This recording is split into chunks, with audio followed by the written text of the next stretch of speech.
দাদা বৌদির বিরিয়ানি, তাও আবার ব্যারাকপুরে। তো আজকে আমরা সকাল সকাল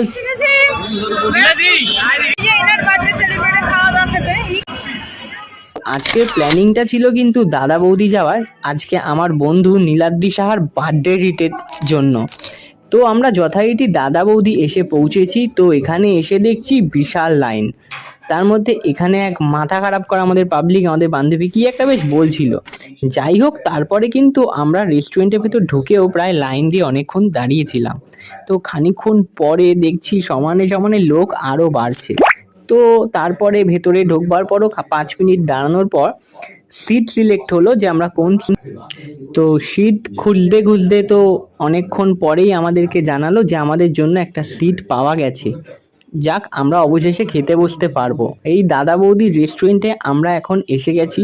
খাবার অর্ডার দেওয়া হয়েছে, যথারীতি খাবার চলে এসছে, কিন্তু ঈশিতা দেখি পেছনে দাঁড়িয়ে কি বেশ একটা কমেডি কিছু একটা করার চেষ্টা করছিল। ঈশিতা আবার কোনো কমেডি করেছে, যেটা নিয়ে হেসে আমরা হট্টগোল। যথারীতি খাবার চলে আসার পর কিন্তু আমরা ভাবছি কতক্ষণে খাবারটা আমাদের দেবে আর আমরা সেটাকে খাবো গরম গরম।